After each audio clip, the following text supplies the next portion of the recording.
안녕하세요. 날씨가 많이 따뜻해졌네요. 여러분들 무탈이 건강하게 잘 지내고 계신가요? 제 소개를 드릴게요. 저는 피부관리샵 원장으로 일하고 있는 이제 44살이 된 여자입니다. 여기에 올라오는 사연들을 듣다 보면 제가 경험했던 일들이 떠올라서 동질감을 많이 느끼고는 했어요. 감히 말씀드리건대 여러분들도 제 사연을 들으시면서 공감하시는 분들이 계실 거예요.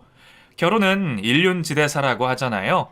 정말로 신중에 신중을 기해서 결혼할 사람의 됨됨이와 가정 형편에 대해 잘 알고 해야 하는 일이라는 걸 저는 뒤늦게 깨달았습니다.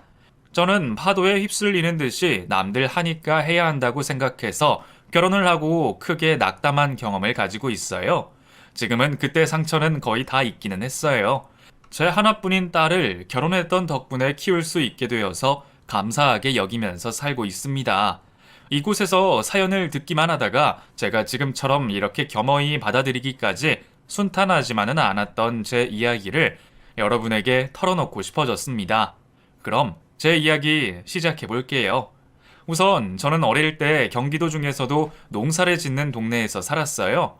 저희 부모님은 작은 과수원을 하고 계셨습니다. 과수원에서 수확한 과일을 시장에 나가서 팔거나 소매업체에 파는 일을 하셨어요. 저는 향긋한 과일 향기를 정말 좋아합니다. 그렇게 부유한 집안은 아니었지만 언니와 저는 부모님의 사랑을 듬뿍 받으며 건강하게 자랐어요. 저희 부모님은 저희에게 공부를 강요하지 않으셨어요. 언니는 공부를 잘하는 편이라서 대학에 입학을 하고 졸업 후에는 7급 공무원이 되었습니다. 저는 언니와 다르게 공부 쪽에는 관심이 없었어요. 그래서 피부관리사 자격증 시험을 치르고 바로 서울 강남 쪽에서 일을 하기 시작했습니다. 일을 하면서 남는 시간을 쪼개어서 뷰티 아카데미도 이수를 했습니다. 20살이 되면서부터는 경기도에서 출퇴근을 했어요. 자취를 할 수도 있었지만 부모님의 걱정과 자취의 부담으로 인해서 집에서 다녔거든요. 그 당시에는 학창시절의 친구를 만날 시간도 없을 만큼 힘들게 지냈습니다. 친구들도 대학을 가거나 뿔뿔이 흩어져서 자주 만날 수가 없었어요. 저는 강남에서 꽤 유명한 피부관리샵에서 일을 했기 때문에 그곳에 오는 손님들은 거의 다 부유층이었어요. 본인 자식들 유학 보낸 일과 사업 이야기를 저에게 들려줄 때면 다른 세상 사람들을 보는 기분이었습니다. 그런 이야기들을 듣다 보니 자연스럽게 저도 나중에는 부자가 되고 싶다는 꿈을 가지게 되었습니다. 제가 일하는 곳의 특성상 남자를 만날 일이 잘 없었어요. 20대 초반에는 소개팅이나 미팅 제의가 많이 들어왔지만 저는 그런 부자연스러운 만남을 좋아하지 않았습니다. 사실 연애에 관심도 없었고요. 그래서 20대 중반까지 내내 솔로로 지내며 일만 했네요. 그러다가 고향 친구 한 명이 결혼을 한다는 소식을 듣게 되었어요. 결혼식 전에 만나자고 연락이 와서 오랜만에 친구들을 만나러 갔습니다. 그리고 그곳에서 전 남편을 만나게 되었어요. 동창 대여섯 명이 모인 자리에 친구가 결혼할 남자의 대학교 친구가 같이 온 것이었습니다. 처음 보는 사람들이 많은 자리에 나온 게 이해가 가지는 않았는데 성격이 참 서글서글하니 말도 잘하고 웃긴 사람이더라고요. 여러분, 제가 제 불알 친구가 결혼을 한다고 해서 친구 동창들 만난다고 하는데 마침 이 근처에서 일을 하거든요. 그래서 염치불구하고 왔습니다. 괜찮죠? 친구들은 그 말에 하하호호 웃으며 당연히 괜찮다는 말을 했습니다. 저는 오랜만에 만난 친구들과 일상을 공유하며 대화를 나눴어요.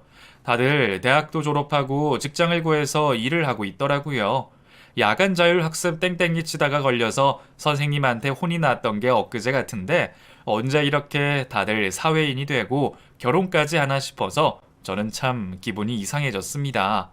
그렇게 대화를 나누고 있는데 초대하지 않은 손님이었던 친구의 친구가 저에게 말을 걸었어요. 안녕하세요. 저는 김성진이라고 해요. 완전 제 이상형이에요. 네? 갑자기요? 여기 들어온 순간부터 그쪽 분 주위에서 후광이 비치더라고요. 이름이 뭐예요? 그 사람이 그렇게 말하자 당황한 제 곁에 있던 친구들이 한마디씩 거들었습니다. 얘 이름은 이아름이에요. 아름이가 지금까지 모태솔로거든요. 아름이랑 잘해봐요. 친구의 말에 제가 부끄러워져서 그러지 말라고 했습니다. 그런데 그 말을 들은 전 남편은 저에게 더 적극적으로 다가오더라고요. 제 전화번호를 물어봐서 어쩔 수 없이 가르쳐 주게 되었네요.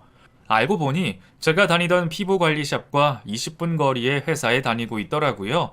그래서 점심시간에 잠깐 만나서 같이 점심도 먹고 퇴근하고 시간이 남으면 만나서 데이트를 하게 되었습니다. 이성과의 연애가 처음이라서 모든 게 낯설고 신기했어요. 저를 저보다 더 좋아해주는 사람이 있을 수 있다는 게 놀라웠습니다. 전 남편은 저보다 연애 경험이 당연히 많았겠죠. 아주 밀고 당기고 저를 안달나게 하더라고요. 당시 전 남편은 중견기업에서 영업사원으로 일을 하고 있었습니다. 그래서 가끔씩 연락이 되지 않을 때가 있었어요. 흔히 잠수를 탄다고 하잖아요. 그럴 때마다 저는 애간장이 타들어가는 기분이었습니다. 그렇게 일주일 정도 연락이 되지 않다가 연락이 오면 그간 있었던 일에 대해 저에게 다 털어놨어요. 아름아, 그동안 연락 못해서 미안해. 왜 또 잠수를 타? 나 답답해서 죽는 꼴 보고 싶어? 이번에 내가 영업하던 거래처랑 문제가 생겨서 나도 너무 힘들었어. 너 보고 싶은 거 꾹 참고 일 해결하느라. 지금은 괜찮아진 거야? 응, 어떻게 해결했어. 아름이 너 보고 싶다. 오늘 저녁에 너희 피부관리샵 앞으로 갈게. 그래, 이따가 봐. 잠수를 타고 나서 만나면 얼굴이 수척해져서 많이 안 돼 보였습니다. 그때는 콩깍지가 껴서 그 인간의 실체를 제대로 모른 탓도 있었겠죠. 아무튼 결혼 전 연애하던 당시에는 그저 전 남편을 위로해야겠다는 마음뿐이었어요. 영업사원 일이 만만치 않은가 보다 하는 생각에 많이 위로를 해주었던 기억이 나네요. 그렇게 저희는 2년을 연애하고 전 남편의 청혼으로 제 나이 27에 결혼을 준비하게 되었습니다. 저희 언니는 같은 공무원과 결혼을 이미 한 상태였어요. 저희 부모님도 저만 시집 보내면 두 분이 마음 편히 살겠다며 좋아하셨습니다. 아름이 너도 시집 보내고 나면 우리 둘이 노후 편하게 살 수 있겠네. 아빠는? 시집 가면 뭐 내가 엄마 아빠 못 보고 사는 것도 아닌데. 출가 외인이라는 말이 있어. 결혼해서 잘 살아야지.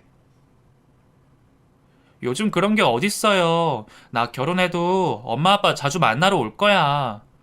그렇게 되나 한번 보자. 하하하하. 저희 부모님의 말씀에 저는 괜히 서운한 생각이 들었어요. 하지만 정말로 결혼을 하고 나니 부모님의 말씀이 딱 맞더라고요. 아무튼 저는 전 남편에게 청혼을 받은 후에 전 남편의 홀어머니에게 인사를 드리러 갔습니다. 그때부터 결혼 생활이 만만치 않겠구나 하는 생각이 들었네요. 찾아간 곳은 전 남편과 둘이 지내던 20평대의 빌라였어요. 음식을 잔뜩 차려놓고 저를 기다리고 계시더라고요. 안녕하세요. 처음 뵙겠습니다. 저 성진 씨 여자친구 이아름이라고 해요. 잘 부탁드립니다. 그래요. 우선 시장할 테니까 앉아서 밥부터 먹어요. 그런데 막상 식사를 하려고 하자 말을 걸어대는 통에 밥을 한 술도 제대로 뜨지 못했습니다. 제 신상 정보를 경찰처럼 낱낱이 조사하시더라고요. 그리고 제 직업에 관해 듣고는 완전히 표정이 달라져서 말했습니다. 피부관리사를 한다고? 그것도 일이야? 어머, 그거에서 벌어먹고 살아? 저는 제 직업에 대해 자부심을 가지고 있었고 그런 반응을 보이는 사람을 처음 만났습니다. 그것도 제 시어머니가 될 사람으로부터 비하를 당해서 말문이 콱 막히고 어리둥절하더라고요. 제가 당시 전 남편보다 월급도 많았거든요. 제가 당황해서 아무 말도 못하자 예비 시어머니는 저에게 더 다그쳤습니다. 어쩌다가 그런 일을 했어? 언니는 공무원이라며? 조신하게 그런 일이나 하지. 그건 뭐 옛날로 치면 백정이나 다름없는 거 아니야? 백정이요? 제가 황당해서 그렇게 되묻자 예비 시모의 얼굴이 빨갛게 달아오르더니 오히려 화를 냈습니다. 그래, 백정. 남의 얼굴이나 만지면서 돈 버는 게 뭐 그런 거랑 다름없지. 나는 조신하고 자기 일 뚜렷하게 가진 여자랑 결혼하면 했는데 성진아, 엄마는 이 결혼 반대다. 말없이 밥만 꾸역꾸역 처먹던 전 남편이 그제서야 상황 파악이 됐는지 저를 한번 보고 본인 어머니를 한번 보더니 저 대신 말했습니다. 엄마, 피부관리사도 전문직이에요. 아무나 그런 기술 가지고 있는 거 아니라고요. 그리고 저는 아름이 아니면 결혼할 생각이 없어요. 뭐? 내가 이런 애랑 결혼하라고 너를 그렇게 혼자서 뼈 빠지게 키운 줄 알아? 너는 그래도 명함 있는 직장인인데. 몰라. 난 더 나은 여자랑 결혼했으면 한다. 이만 가봐라. 제 면전 앞에서 그렇게 말하는 예비시모를 보고 저도 기분이 팍 상했습니다. 그날 기분이 상한 채로 집으로 돌아와서 내가 이런 대접을 받으면서 결혼을 꼭 해야 하나 하는 회의감이 들었어요. 하지만 당시에 전 남편이 그런 제 마음을 잡아줬습니다. 아름아, 우리 엄마가 좀 고지식한 분이라서 그래. 그렇다고 너 나 버릴 거 아니지? 내가 우선 잘 말씀드리기는 했어. 너 혹시 우리 엄마 피부 관리 한번 해줄 수 있어? 엄마도 너 일하는 거 보시면 마음이 바뀌실지 모르잖아. 그 말에 저는 진심이 담겨 있다고 느꼈어요. 이제 와서 다른 남자와 결혼할 생각도 아니었기 때문에 저는 제가 다니는 피부관리샵에 시어머니 이름으로 예약을 해뒀습니다. 제 돈으로 10회를 끊어줬어요. 저희 친정어머니한테도 해드리지 못한 걸 해드린다는 생각에 친정엄마한테 미안한 생각도 들었어요.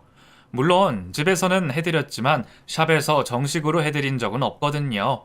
아무튼 그렇게 저는 매주 2번씩 시어머니를 피부관리샵에 모셔서 관리를 해드리며 이런저런 이야기를 많이 나눴습니다. 처음에는 시큰둥하더니 날이 갈수록 본인 피부도 좋아지고 관리받는 맛을 알았는지 좋아하더라고요. 결국에 시어머니의 허락을 받고 상견례를 진행하게 되었습니다. 저희 부모님도 전 남편을 그렇게 썩 마음에 들어 하지는 않으셨어요. 하지만 워낙에 말주변이 좋았던 인간이라서 저희 부모님의 마음을 사로잡았습니다. 장모님, 장인어른, 두 분이 예쁘게 키워주신 딸 보내셔서 섭섭하시죠? 제가 앞으로 더 예쁘고 행복하게 같이 살도록 할 테니까 걱정하지 마십시오. 말은 어찌나 청산유수로 잘하는지 상견례 자리에서 전 남편의 말에 저희 부모님이 웃어버렸습니다. 신혼집은 제가 20살이 되자마자 붓고 있던 청약 통장이 당첨된 상태였기 때문에 거기서 시작하기로 했어요. 남편은 혼수를 준비해 왔습니다. 혼수도 정말 소소한 것만 해왔어요. 큰 건 제가 다 했습니다. 지금 생각해보면 그렇게 믿지는 결혼을 왜 진행한 건지 저도 이해할 수가 없네요. 게다가 저는 결혼 후에 시어머니에게 매달 용돈을 드려야 했습니다. 남편이 결혼하고 신혼여행을 갔을 때 진지하게 그 이야기를 하더라고요. 미리 이야기하지 않고 결혼을 하고 나서야 했다는 게 참 음흉한 놈이었죠. 아름아, 사실 우리 집에 빚이 좀 있어. 아버지가 나 대학 때 빚지고 돌아가셔서 아직 남아있거든. 어머니는 몸이 좀 안 좋으셔서 일도 못 하시고. 그래서 내가 매달 100만 원씩 용돈을 드렸거든. 결혼 후에도 그거 끊을 수는 없을 것 같아. 뭐? 100만 원이나? 대체 빚이 얼마길래? 아니, 언제 다 상환할 수 있는 건데 왜 이제야 말해? 하나씩 물어봐. 나는 너랑 꼭 결혼하고 싶었고 그런 이유로 널 포기할 수 없었어. 빚은 앞으로 한 5년은 더 갚아야 할 거야. 그래서 내 월급에서 100만 원씩 어머니 용돈 드리면 남은 돈은 적금 붓고 생활비는 당분간 아름이 네 월급으로 해야 할 것 같아.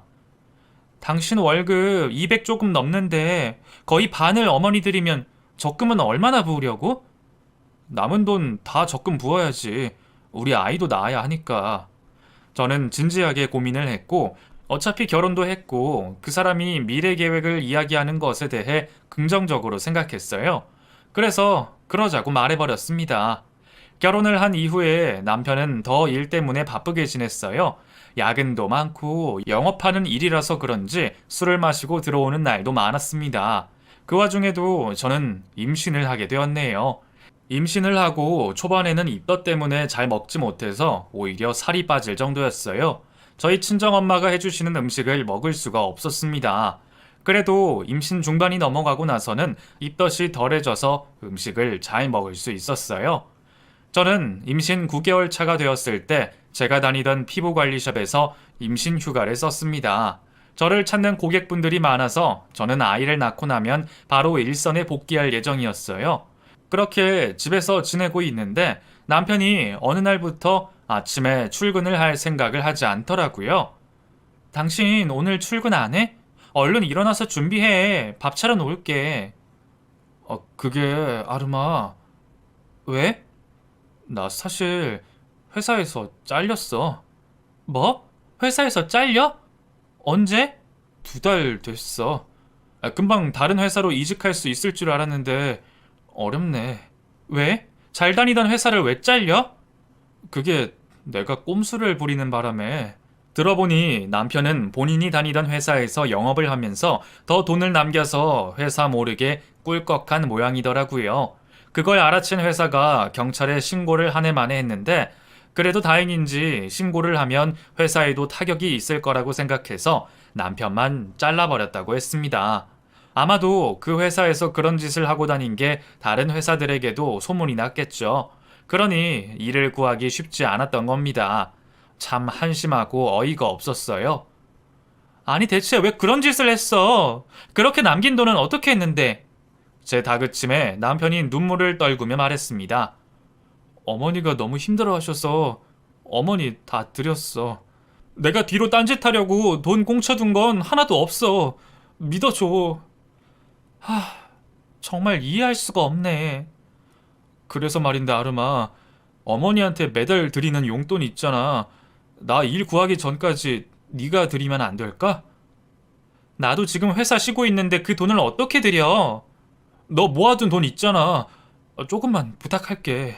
엄마 용돈 못 드리면 빚 독촉 시달리셔야 되고 엄마는 나 회사에서 잘린 것도 모르셔. 그렇게 아들 자랑하고 다니시는데 충격받으실까봐 나 말 못해. 아이를 낳으면 돈 들 곳도 많았는데 남편 집안의 빚을 갚기 위해 제 돈을 줘야 한다는 현실이 너무 갑갑하게 느껴졌습니다. 하지만 다시 한번 남편을 믿고 싶었어요. 당신 열심히 회사 취업할 생각해. 딴짓하지 말고. 그럼 내가 우선 어머니 용돈 드릴게. 아이 낳으면 당분간 어머니한테 맡길 생각이었으니까 우선은 그렇게 하자. 고마워 아르마. 내가 열심히 이력서 내고 해서 취업 성공할게. 남편은 본인 어머니가 남편이 회사에 잘린 걸 알리고 싶지 않다며 저에게 돈을 받아가서 그 돈을 시어머니에게 보냈어요. 시어머니는 제가 임신한 기간 동안 아무런 임신했다고 축하해주거나 걱정도 해주지 않았습니다. 그저 남편과만 연락을 주고받는 모양이었어요. 가끔 저에게 연락이 오면 남편 밥을 잘 차려주라는 잔소리만 했습니다. 그렇게 저는 출산 예정일을 일주일 앞두고 진통이 와서 병원에 혼자 가게 되었어요. 남편에게 연락을 했는데 전화를 받지 않았습니다. 저는 결국 친정 부모님에게 연락을 드렸어요. 엄마, 나 지금 배가 너무 아파. 병원 가야 될 것 같은데 성진이 연락이 안 돼. 뭐? 김서방 왜 연락이 안 돼? 엄마 얼른 갈게. 걱정 말고 그 병원 혼자 갈 수 있지? 응, 엄마. 빨리 와. 나 혼자 무서워. 아무리 그래도 시어머니에게 손주가 태어난다는 소식을 알려야 할 것 같아서 저는 택시를 타고 가는 길에 시어머니에게 전화를 걸었습니다. 어머니, 저 지금 진통이 와서 병원 가는 중이에요. 성진 씨는 연락이 안 되네요. 그래? 얘가 일하느라 바빠서 연락 못 받겠지. 딸 낳으면서 뭔 그렇게 유난이야. 나한테 전화까지 하고. 아무튼 애 잘 낳아라. 끊는다. 그렇게 매정하게 말하고 전화를 끊더라고요. 손주고 뭐고 다 필요 없고 자기 아들이 최고인 사람이었어요. 병원에 혼자 도착해서 입원 수속을 마치고 병실에 누워 있었습니다. 주변의 산모들은 남편과 가족들이 함께 있었는데 저 혼자서만 누워 있으니까 기분이 너무 안 좋았어요. 그러고 있는데 저희 친정 어머니께서 도착하셨습니다. 엄마를 보자마자 눈물이 나더라고요. 아르마, 많이 아파? 조금만 고생하면 될 거야. 왜 울고 그래? 몰라. 나 너무 서러워, 엄마. 엄마가 왔잖아. 응? 아휴, 김서방한테 내가 전화해봐야겠다. 하지만 남편은 전화를 끝까지 받지 않았습니다. 저는 진통도 심하고 아이가 나올 생각을 하지 않아서 결국 제왕절개 수술을 받게 되었어요. 아이가 4kg로 크게 태어났습니다. 아이를 받아보니 너무 감격스러워서 또 주책맞게 눈물이 흘렀습니다. 저희 친정엄마는 화가 나서 어쩔 줄 몰라 하고 계셨어요. 도대체 김서방은 뭐가 그렇게 바쁘다고 지 와이프가 애 낳는데 연락 한 통이 없어. 전화기는 뭐 폼으로 들고 다니니? 영업하는 애라 전화기 볼 일도 많을 텐데 대체 무슨 일이래? 몰라. 요즘 뭐 하고 다니는지. 저는 남편 이야기에 한숨만 나왔어요. 아이를 낳고 4일간 병원에 입원을 한 후에 저는 계획에 없던 조리원에 들어가게 되었습니다. 어머니도 한창 과일 수확철이라 바쁘셨고 혼자서 집에서 몸조리를 하기에는 무리가 있었어요. 다행히 산후조리원에서 자리가 남아서 예약을 하지 않았는데도 들어갈 수 있었네요. 산후조리원에 들어가고 난 후에야 남편은 저에게 연락을 했습니다. 저는 조리원에 있다고 말했고 남편이 바로 조리원으로 시어머니와 함께 왔어요. 아름아, 고생 많았어. 당신 도대체 일주일이나 뭐 하고 다닌 거야? 왜 연락이 안 됐어? 제가 그렇게 말하자 시어머니가 타박을 했습니다. 남편이 바쁘게 일하고 왔으면 수고했다고 할 일이지. 뭔 연락이 안 됐다고 야단이야? 어머니, 저는 저도 모르게 남편이 백수로 있다는 사실을 말할 뻔했어요. 남편이 눈치를 채고 제 말을 가로막고 시어머니에게 말했습니다. 제가 지방 출장을 좀 다녀와서 미안해 아름아. 나중에 얘기하자. 어머니, 우리 딸 너무 예쁘죠? 애가 지 엄마만 닮았네. 딸을 뭐에다가 써? 난 봤으니까 이만 가볼란다. 하여튼 유난스럽기는. 여기 조리원에 있는 거 돈 많이 드는 거 아니니? 우리 아들 돈으로 호강하네. 시어머니가 그렇게 말했습니다. 속에서 뜨거운 것이 울컥 올라오는데 삼키느라 애먹었네요. 그리고 저는 시어머니에게 말했어요. 어머니, 당분간 저희 애 좀 봐주실 수 있을까요?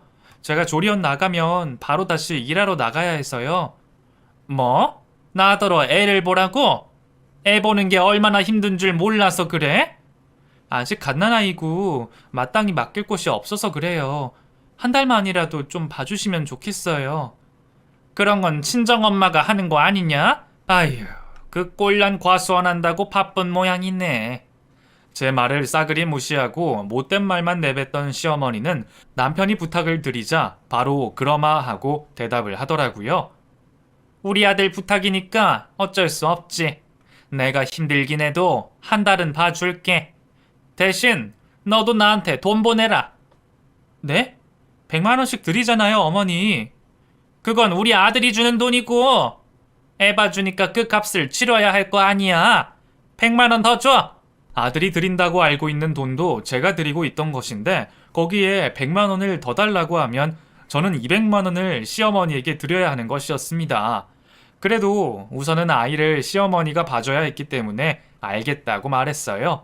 시어머니가 가고 난 후에 남편은 저와 제 딸을 보지도 않고 핸드폰만 들여다보고 어디에 연락을 하는지 문자를 치느라 바쁘더라고요. 당신 솔직하게 말해봐. 일주일 동안 뭐 하다가 온 거야? 뭘 하긴 일과로 지방까지 다니러 갔다가 왔어. 진짜야? 핸드폰만 들여다보고 있는데 나한테 연락할 시간도 없었어? 알잖아. 나 멀티가 안 돼. 미안해. 나도 일 구하느라 힘들어. 그래서 구하긴 했어? 아니, 아직. 나도 노력하고 있어. 너무 닥달하지 마. 태어난 아이와 남편을 번갈아 보면서 저는 한숨만 나왔습니다. 남편은 조리원에 3일을 머물다가 또 일을 구하겠다며 가버렸어요. 3일 동안 내내 핸드폰만 붙잡고 있었습니다. 뭔가 남편이 달라진 것 같고 기분이 쎄하더라고요. 아무튼 저는 아이를 낳은 병원비부터 조리원에서 머물고 나오면서 모든 비용을 제가 가진 돈으로 지불했습니다. 조리원에서 나온 후에 그 다음 날 저는 바로 출근을 하게 되어 있었어요. 그래서 저희 집과 멀지 않은 곳에 살던 시어머니에게 연락을 해서 와달라고 했습니다. 시어머니는 저희 집에 오자마자 돈 타령을 했어요. 선불로 돈 먼저 보내라. 네? 너 귀가 먹었니? 왜 사람 2번 말하게 해? 일부러 그래? 그럼 100만 원 보내드리면 되죠? 그래, 우리 아들이 이번에는 용돈이 좀 늦네. 뭐 아는 거 있어? 대개 아들 백수라는 말이 턱끝까지 차올랐지만 저는 겨우 그 말을 삼키고 아는 거 없다고 말했습니다. 그리고 아이 분유 타는 법과 하루에 몇 번 분유를 먹여야 하는지 등을 설명해 줬어요. 얘는 진짜 내가 뭔 식모라도 되는 줄 아나? 나도 애 키워봐서 다 알아. 어디서 시어머니를 가르치려고 들어? 그게 아니라 너무 오래되셨으니까 혹시나 했어요. 그리고 저는 다음날 출근을 했습니다. 오랜만에 만난 고객분들이 저에게 출산을 축하한다고 말해주셨어요. 가족에게도 듣지 못한 말을 들으니 기분이 묘하더라고요. 어떤 분은 아기 용품을 선물로 주시기까지 했습니다. 정말 감사했어요. 그렇게 일을 마치고 집으로 돌아갔는데 시어머니가 잔뜩 화가 나 있더라고요. 너 왜 이렇게 늦게 와? 오랜만에 출근해서 할 일이 좀 많았어요. 예지는 잘 있었죠? 얘가 누굴 닮았는지 어쩜 이렇게 손이 많이 가냐? 울기는 또 얼마나 우는지. 아이고, 내가 다 늙어서 이 고생을 해야 돼? 시어머니는 본인 손녀 돈 받고 봐주시면서 갖은 생색을 다 내고 있었습니다. 그리고는 저에게 밥을 차려달라고 했어요. 나 저녁도 못 먹었어. 밥이나 좀 빨리 차려봐. 왜 아직까지 식사를 안 하셨어요? 밥통에 밥 있고 반찬도 어제 사놨는데. 애 보느라 그랬지. 빨리 차려. 저는 피곤한 몸을 이끌고 시어머니 밥상까지 차려줬습니다. 시어머니는 밥을 다 먹은 후에 집으로 돌아가겠다고 했어요. 나 이제 집에 간다. 내일 아침에 올게. 가신다고요? 밤에도 애 봐주셔야죠. 저 내일 출근해야 하는데 애 밤에도 깨서 분유 먹여야 하는 거 아시잖아요. 그건 네 사정이지. 나도 내 집이 있는데 내가 새벽까지 애를 봐야 해? 말도 안 되는 소리 하고 있어. 그나저나 우리 성준이는 일이 많이 바쁜가? 아직도 퇴근을 안 하네. 우리 아들 돈으로 애 낳고 잘 살고 있으면 감사한 줄 알아. 손녀 봐주는 나 같은 CM이가 요즘 어디 있냐? 나 간다. 시어머니는 그렇게 말하고 쌩안이 나가버렸습니다. 저는 씻지도 못하고 아이를 돌봐야 했어요. 그리고 남편은 새벽이 다 되어서야 술 냄새를 풍기며 집으로 돌아왔습니다. 아름아, 너 왜 안 자고 있어? 애 보느라 못 자. 왜 이렇게 늦었어? 알잖아. 나 피곤해서 먼저 잘게. 남편은 애도 한번 들여다보지 않고 핸드폰만 만지작거리다가 바로 침대에 누워서 잠이 들었습니다. 저는 대체 핸드폰으로 뭘 하는지 너무 궁금했어요.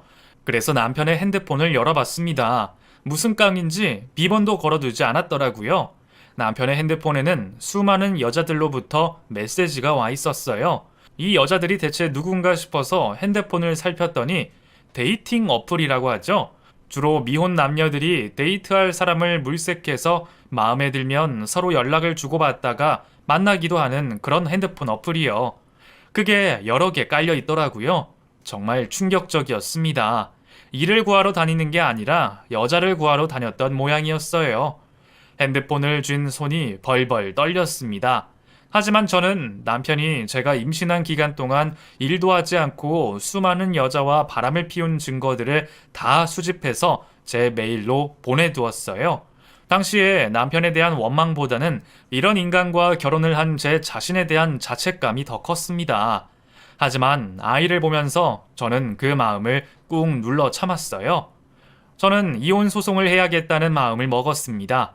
이런 아버지 밑에서 제 딸을 키울 수는 없다는 확신이 들었거든요. 저도 더 이상 당하고 살 수만은 없었습니다.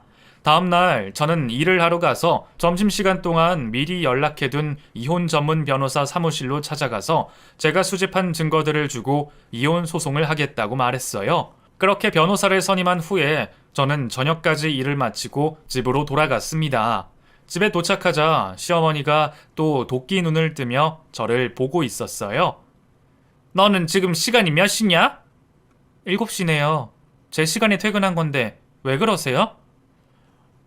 6시에 퇴근하면 6시 반이면 집에 도착해야지. 그렇게 칼퇴근하기는 어려워요. 예지는 잘 있었죠? 고생한 CM이 걱정은 안 하고 지 딸부터 챙기는 것 좀 봐라. 아이고. 제가 입을 열면 무슨 소리를 하게 될지 몰라서 저는 꾹 참고 아이만 봤습니다. 그러고 있는데 남편이 또 어디서 어떤 여자를 만나다가 왔는지 집으로 돌아왔어요. 아들, 오늘도 고생했어. 힘들었지? 어머니 계셨네요. 아니에요. 뭐 하던 일인데요. 뻔뻔하게 거짓말을 하는 남편의 모습을 보고 헛웃음이 나오더라고요. 제가 웃고 있자 시어머니가 저에게 소리를 질렀습니다. 너는 네 남편이 고생해서 돈 벌어왔으면 수고했냐고 한마디라도 하지. 뭐가 웃기다고 웃고 있어? 너 미쳤어? 우리 아들 돈으로 산후조리원까지 가고 호강하면서 살면 감사한 줄 알아야지. 앞으로 우리 아들 돈 허투루 쓸 생각하지 마라. 그 말을 듣자마자 저는 그동안 참아왔던 모든 울분이 터져나왔습니다. 시어머니가 집으로 돌아가겠다며 현관에 앉아서 신발을 신고 있는데 제가 아이를 침대에 뉘어두고 쫓아가서 시어머니의 등짝을 내리치며 말했어요. 내 집에서 네 자식 데리고 같이 꺼져! 시어머니는 깜짝 놀라서 뒤를 돌아보더니 저를 때리려고 했습니다. 저는 그 손을 쳐냈어요. 그때부터 저도 정신줄 놓고 하고 싶었던 말을 다 해버렸습니다. 이게 지금 무슨 짓을 한 거야? 너 돌았어? 그래, 돌았다. 네 아들이 무슨 짓을 하고 다니는 줄 알아? 네 아들 지금 백수된 지 반년이 다 돼간다고. 지지난 달부터 준 용돈도 다 내 돈으로 준 거야. 제가 그렇게 외치자 당황한 전 남편이 저에게 다가와서 저를 돌려세우고 정신 차리라고 말을 했습니다. 야, 아름아, 너 미쳤어? 어머니한테 지금 무슨 말을 하는 거야? 얼른 죄송하다고 사과해. 그래, 나 미쳤다. 너 백수되고 하고 다닌 지 내가 다 알아. 너 이 여자 저 여자 다 만나고 다녔잖아. 내가 증거 다 수집해놨거든. 발뺌할 생각도 하지 마. 제 말에 남편의 얼굴이 사색이 되었습니다. 시어머니는 이게 무슨 말이냐며 당황한 눈치였어요. 아름아, 그게 아니라 내가 정말 너 임신하고 나서 자존감도 떨어지고. 닥쳐! 너 그 감언 이설로 지금까지 나 속여온 거 생각하면 내가 아주 치가 떨려. 이 집 내 거고 너랑 이혼할 거니까 네 어머니랑 당장 내 집에서 꺼져! 제가 그렇게 말하고 나자 상황 파악이 됐는지 시어머니가 갑자기 제 팔을 붙들고 태도가 돌변해서 말했습니다. 며느라, 내가 대충 무슨 일인지 알겠다. 그래도 애 아빠를 그렇게 내치면 안 돼. 아빠 없는 애로 키울 거야? 내가 우리 아들 정신 똑바로 차리게 할게. 말도 안 되는 소리 집어치워요. 두 사람 다 꼴도 보기 싫으니까 얼른 내 집에서 나가. 며느라, 내가 이렇게 빌게. 미안하다. 우리 손녀 내가 봐줘야 하잖아. 너 나 없으면 애 어떻게 키우려고 그래? 당신 도움 따위 필요 없다고. 나가라고. 저는 어디서 그런 힘이 나왔는지 모르게 두 사람을 현관 밖으로 밀어냈습니다. 두 사람을 내쫓고 나서 저는 거실 한가운데 주저앉아서 엉엉 소리내어 울고 있었어요. 그러고 있는데 저희 친정엄마에게서 전화가 와서 모든 사정을 다 이야기했습니다. 엄마는 바로 저희 집으로 와주셨어요. 아름아, 내가 그런 인간들한테 시집 보내는 게 아니었는데. 엄마, 근데 과수원 일 바쁘지 않아? 여기 와도 되는 거예요? 괜찮아. 사실 우리 과수원 땅이 개발된다고 해서 20억에 팔라고 하는 사람이 나타났어. 정말요? 응, 그래서 너희 아빠랑 고민하다가 팔기로 했어. 그거 팔고 엄마랑 아빠는 공기 좋은 곳 가서 편하게 살 거다. 너한테도 좀 나눠주고. 그러니까 걱정하지 말고 너 하는 일 잘하고 이혼 소송도 야무지게 해결해. 알았지? 고마워요, 엄마. 저희 친정에 좋은 소식이 있어서 저는 그나마 위안을 얻었습니다.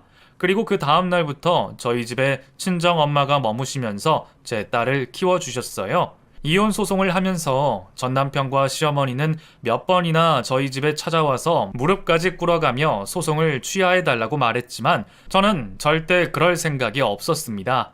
남편이 경제적으로도 가정에 소홀했고 바람 피운 증거까지 확실했기 때문에 소송은 예상보다 짧은 기간 안에 끝이 났어요. 남편이 저에게 위자료를 주어야 했고 양육권도 제가 가져올 수 있었습니다. 전 남편은 아이가 20살이 될 때까지 양육비를 지급하라는 판결도 받았어요. 저희 부모님은 과수원을 팔고 양평 쪽에 집을 사셨어요. 그리고 저에게 5억을 주셨습니다. 이렇게 많이 안 주셔도 돼요. 두 분 노후 생활 하셔야죠.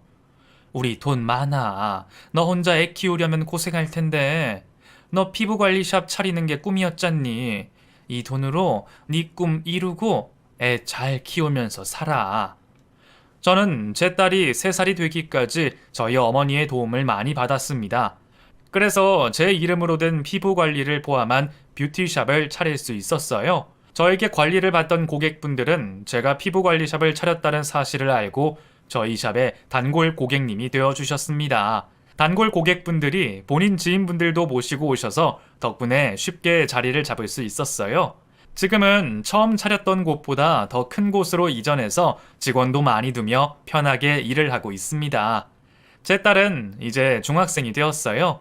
공부에 욕심도 많고 승부욕이 강한 아이라서 열심히 뒷바라지 해주고 있습니다. 중학생이 되자마자 전교 회장에도 출마해서 회장까지 되어서 저도 덩달아 바빠졌네요. 전 남편은 아이가 초등학생이 될 때까지 단 한 번도 양육비를 보내주지 않았어요. 그리고 어디서 여자를 꼬셔서 재혼을 했다고 하더라고요. 또 여자 등골 빼먹으면서 사는 꼴이 얄미워서 저는 양육비 미지급 소송을 걸어버렸습니다. 소송을 걸자 전 남편이 저에게 소송을 취하해달라고 또 야단이 났었어요. 소송 취하해줘. 우리 와이프 알면 나 죽어. 참나, 죽든가 그럼. 너 딸이 궁금하지도 않냐? 하긴 씨만 줬지. 네가 뭐 아빠 노릇을 제대로 한 적이 있어야 말이지. 그래도 법적으로 네가 해야 할 일은 하길 바란다.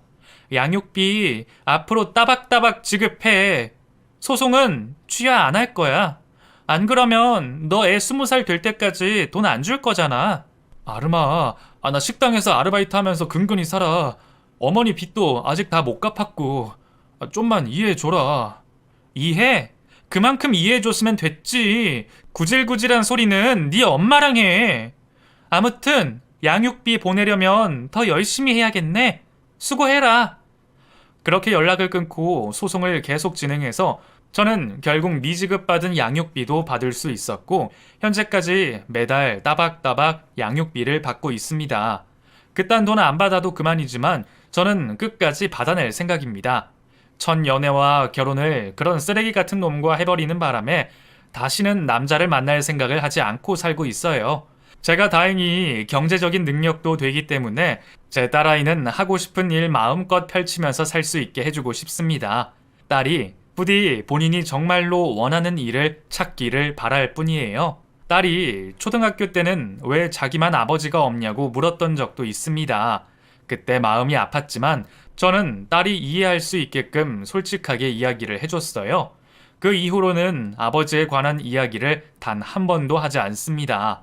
자기도 그런 아버지는 필요 없고 저만 있으면 된다고 말해주고는 해요. 저희 부모님은 양평에서 편한 노후 생활을 보내고 계세요. 가끔씩 친정집에서 저희 친언니 가족과 만나기도 합니다. 저희 친언니는 아들, 딸 둘을 낳았어요. 제 딸이 혼자지만 친척들과 자주 어울려 놀면서 정말 친언니와 친오빠를 둔 것처럼 행복해 합니다.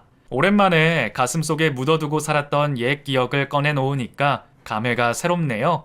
그때는 어떻게 그렇게 갑갑하게 당하고 살았나 모르겠어요. 그때 생각을 하니까 지금 제 삶이 너무 풍족하고 만족스럽습니다. 그리고 감사하기도 하고요. 앞으로도 저희 가족 건강하고 지금처럼 행복하게 잘 지냈으면 좋겠어요. 여러분의 가정도 항상 평안하시기를 바라겠습니다. 답답하셨을 텐데 끝까지 사연 들어주시느라 고생하셨어요. 정말 감사합니다.